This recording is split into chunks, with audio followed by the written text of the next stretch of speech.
recent ban on commercial motorcycles, popularly referred to as okada, and tricycles in Lagos has no doubt impacted on neighboring states across the country. Oyo State, being one of the closest to Lagos, witnessed a large influx of commercial motorcyclists since the enforcement of this ban in Lagos. How prepared is Oyo State for this development? This is the focus of discussion today on Panorama, coming to you live on the network service of the NTA. But first, the news of the day. I am Adebola Oluwoledada. Thanks for joining us.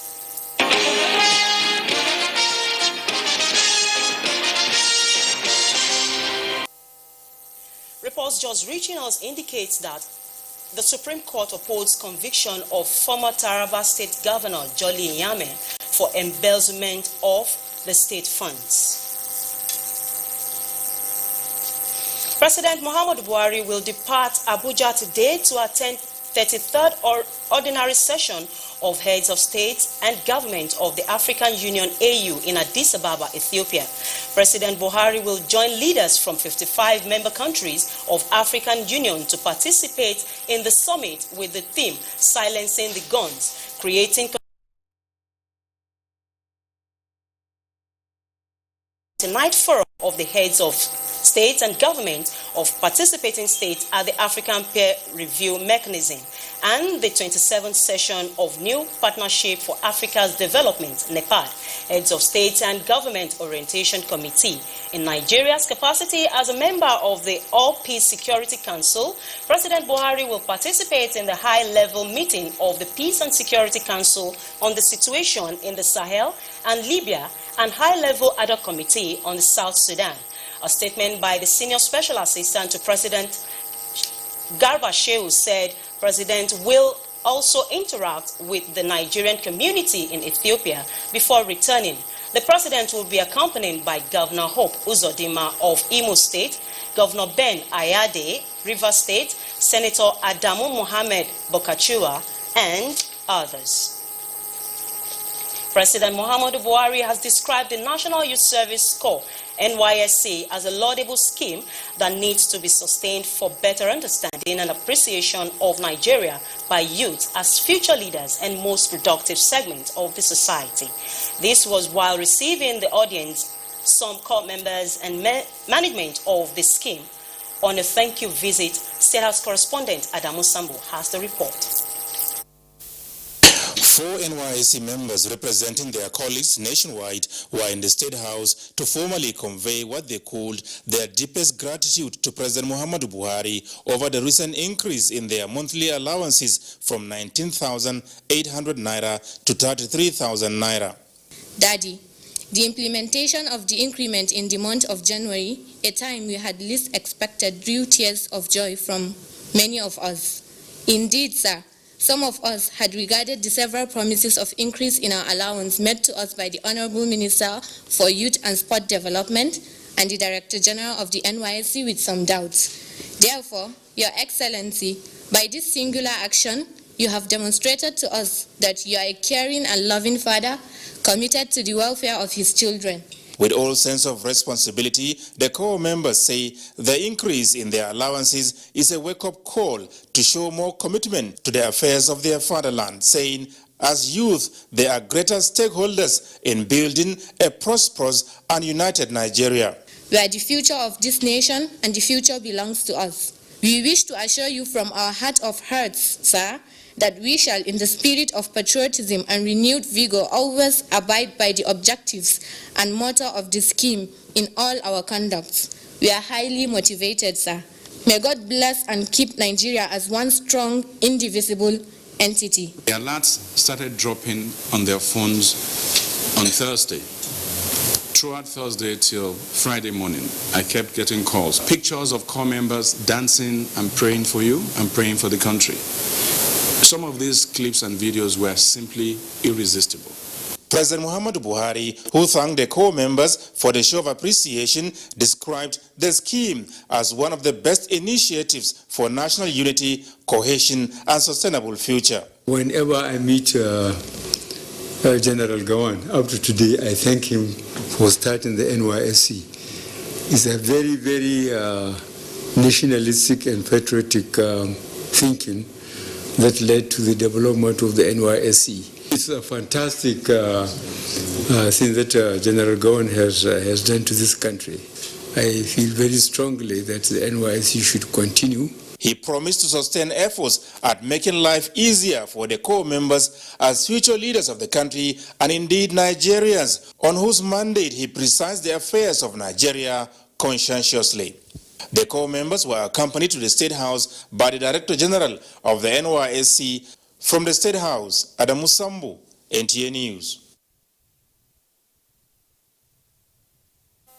20 Powerlifting World Cup ends today in Abuja, and Nigeria still dominates after 3 days of competition. Ayodeji Makinde is standing by at the International Conference Center, Abuja, for live updates. Thank you very much, Adibola. It's good to see you once again. It's very, very lively here at the International Conference Center in Nigeria's very beautiful Federal Capital Territory, because we're seeing the final phases of different categories holding inside the hall. As I talk to you right now, we have it on good authority that Lovely Obiji is leading Nigeria's chase for another gold medal in the plus 86 kilogram category, while Folashade Femiayo is also in contention for another gold medal in the up to 86 kilogram category. There will be 4 more events that will be decided in the men's category that will be later today, and Nigeria is dominating in quite some style. It might also be interesting to know that we have about 20 medals in the men's category, that's for the senior, and also 20 medals, gold medals in the junior category, and Nigeria is blazing the trail. As at the last count, Nigeria has about 16 to 17 gold medals, while we expect an update to come in the next few moments. As it stands right now, the coast and the road to Tokyo 2020 is really looking very, very clear for Team Nigeria, as we expect them to really hit the ground running once again when they get to Tokyo 2020. But first, they are doing the country proud here in the Federal Capital Territory.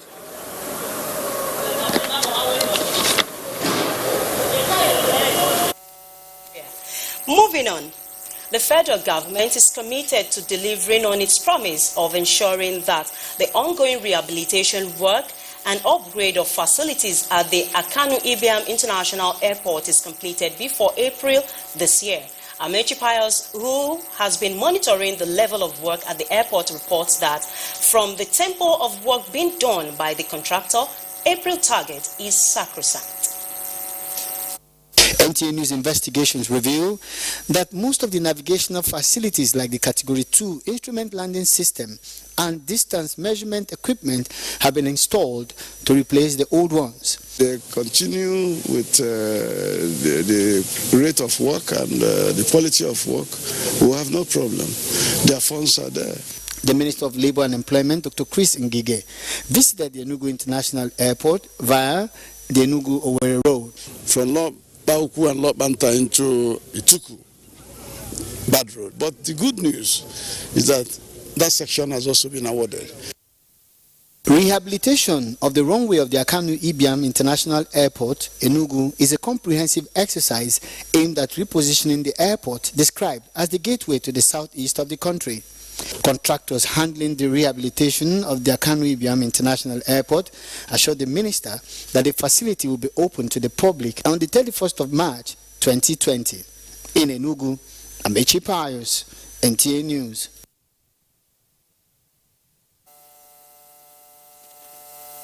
Realization of the 110-kilometer Ilorin-Jeba-Bokani Expressway. The North Central Deputy Director of Highways Federal Ministry of Works, Bola Aganaba, while on inspection tour of the ongoing federal road project in Kwara State, says no zone will be marginalized in road infrastructure. Damilola Balogun-Elebi reports. Road infrastructure remains one key sector in ensuring that states are connected through federal roads. Inspecting the level of work done so far on the 110 Ilorin-Jeba-Bokani Expressway, the Deputy Director, North Central Highways Federal Ministry of Works, Mr. Bola Aganaba, said the federal government was working assiduously to ensure that the level of work got to about 70% completion before the rainy season began. The assignment is to go and ensure that works are going on, to see the progress of work on site, to know what are the challenges, and see how to ensure that things are moving well. About 6 kilometers of asphalt binder course has been completed on this session, and about 4 kilometers plus has been completed on the wiring. So the contract, as you can see, the contractor is fully mobilized. He also inspected Ilorin Igbeti Kishi, Ajashe-Ekpo Ofa Erinle Osun State boundary, Michael Imodu Gomo Afon Road, where he expressed satisfaction with the level of work done so far. The major challenge that we faced was the delay in the payment of compensation of structures along the right-of-way. I commend our federal government to this project. The deputy director's appeal to people where all these projects are going on is to cooperate with the contractors to ensure early completion of the roads. Damilola Balugmelebio, NTA News. Correspondent Dayo Ogunshola is on standby to give us an update on assessment of the ongoing projects. Dayo, how can you assess the ongoing road rehabilitation and construction across the nation?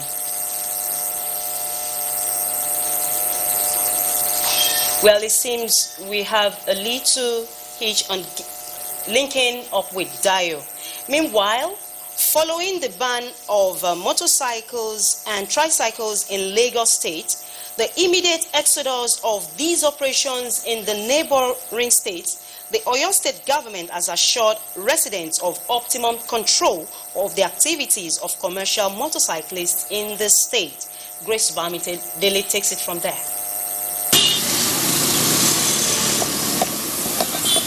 Motorcycles, popularly known as okada, has risen to close the gap of transportation in Nigeria as it is fast, flexible and rugged. But on the 1st of this month, in neighboring Lagos State, motorcycles were banned. The question now is, what is the implication of this on the activities and the populace in Oyo State? This job is not easy, but people are just trying to do some things so they will cope and feed their family. What the government is preventing there will be the one to suffer it here. The people are, however, advised to go about their daily businesses. On our own, we mounted surveillance both day and night. I can tell you that we've got 1 or 2, 3 of those trucks. And I must also let you know that the people of Oyo State should not be perturbed for whatever reasons. On the security of lives and property in the state. We will not fold our arms and see them operating illegally. You will agree with me that all these okada riders, they have unions, and we already collaborating with the unions. Commercial motorcyclists within the state are advised to operate within the ambit of the law in Ibadan. Grace Bamdele, NTA News. That brings us to our guest today. Our guest is the Commandant of the Oyo State Road Transport Management Authority, OITMA, Mogaji Akin Fagbemi. You're welcome, sir. Thank you very much. What is your take on that? Well, I think that is a new development, and we quite believe that the issue on ground is something that both states and the federal government should also look into. Looking at the transportation system in Nigeria, you understand that some of the challenges we are having now have been issues were not what's supposed to be. Some of the okadas, the tricycles, most of it came as a result of palliatives with regards to transportation system. And we believe quite well that states must be responsible enough, and also we should be able to manage the traffic congestions in the state. So it's important now that with the development across the world, every state, the country must be responsible enough to protect lives and properties. And do not also forget with the problems that we have in the country now as a result of security challenges, kidnapping and all that, you will realize that there are reasons why we need to reappraise the system and also know what to do. So it's something that the state and the federal are looking into it, and enforcement will be on so that issues of security, issue of traffic congestions will be put in place and in proper perspective. Was this development an expected one? Well, let me speak for your state. There's this, we've got your state strategic roadmap for accelerated development prepared by His Excellency Engineer Oluseyi Makinde. And as part of it, we have a comprehensive roadmap for transportation for both intra and intra within the states. And one of the things that we're looking at is to ensure that, one, what will bring safety, what will create more opportunities for those who are coming to invest. And if that is part of what we are having, which we're going to do, definitely we're going to look at areas where there are challenges, and then we adjust to it to ensure that the people are safe and to ensure that traffic congestion is reduced to the barest minimum. You know, we have regulatory measures. What are the measures you have put in place to ensure that there is proper monitoring and safety of lives? His Excellency Engineer Oluseyi Makinde, of recent, a few months ago, provided security vehicles across the states. And in those security vehicles, there are gadgets to monitor activities with regards to security, with regards to accidents and other issues within the state.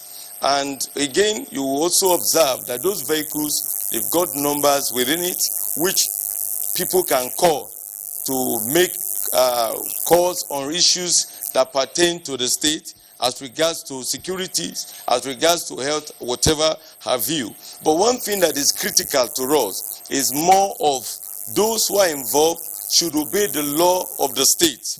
There are standard laws for traffic congestion. There are laws to be enforced. Within the state, there are areas where the tricycles and motorcycles must not be seen. Thank you so much. Thank you very much. And that has been the Executive Chairman of your State Road Transport Management Authority Chairman, Otman Mogaji Akinfagbimi. News Panorama continues.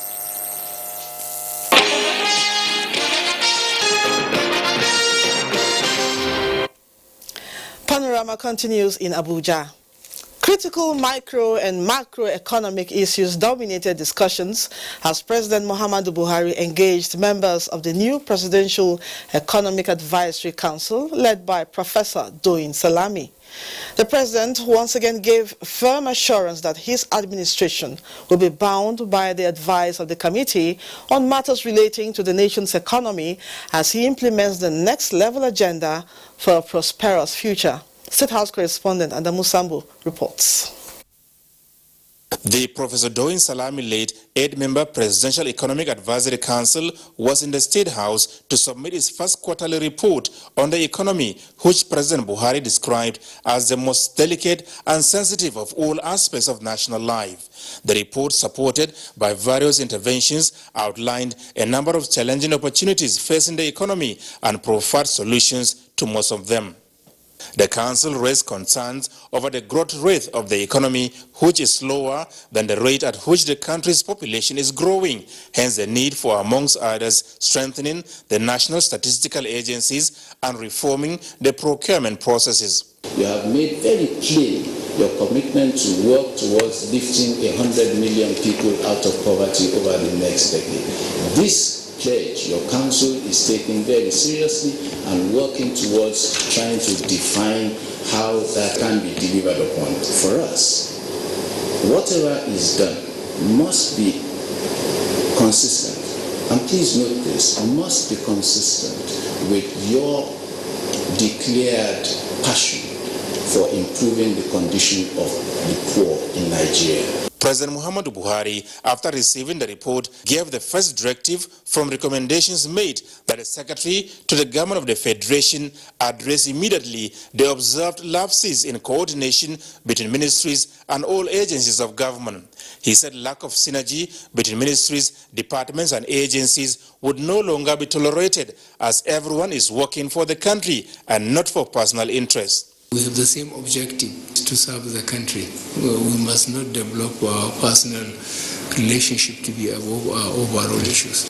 President Buhari accepted that the Presidential Economic Advisory Council should now brief him more frequently, at least once every 6 weeks instead of quarterly, and thanked the members for their patriotism and commitment in accepting the challenging responsibilities conferred on them. I cannot overemphasize the importance of your task. For Nigeria, international changes in oil prices, bad harvests, conflicts in strategic global locations, a global pandemic like we are experiencing now with coronavirus, tariff changes in major world economies, to mention only a few examples that readily came to mind, can significantly affect our own plans and fortunes. The Presidential Economic Advisory Council resolved to focus on legacy projects by the administration before the year 2023. From the State House, Adamu Sambu, NTA News. The Federal Inland Revenue Service, FIRS, is using its 2020 corporate plan retreat to put in perspective financial issues that will engender more revenue generation through efficient service delivery. In a message, Secretary to the Government of the Federation urged the FIRS to leverage on the provisions of the financial bill signed into law by President Muhammadu Buhari to enhance financial propriety for national development. Set goals of the service, which will lead to greater revenue generation for government. This retreat is coming against the backdrop of the federal government's determination to look inwards to generate funds needed to drive developmental policies and programs. In the process, the first step the federal government has taken is to conserve revenue that has come in by introducing measures that will cut costs in governance. The next is to rev up our campaign to generate more revenue by expanding the base.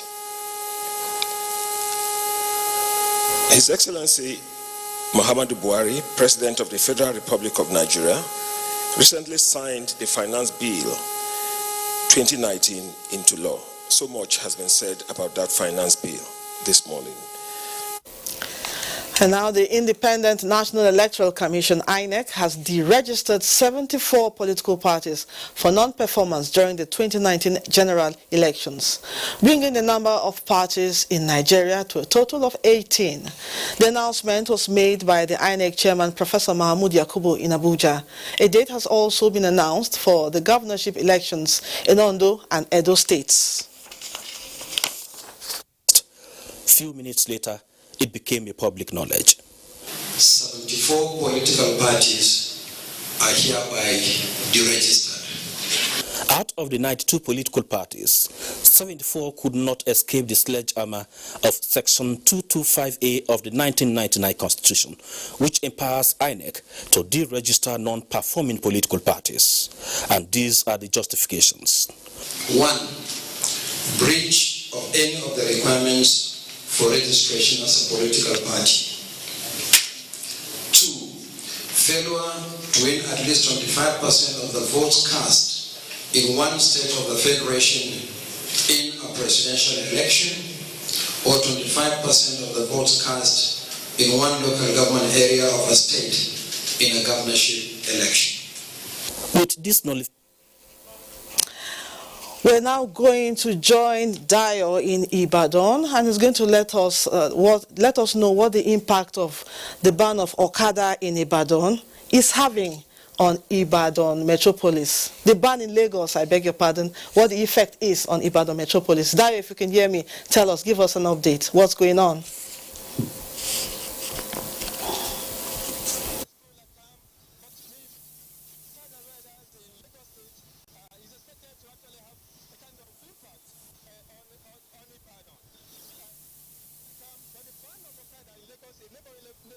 On that, we hope we'll bring an update on that in subsequent bulletins. Now that we've come to the end of Panorama, thank you for watching. See you much later.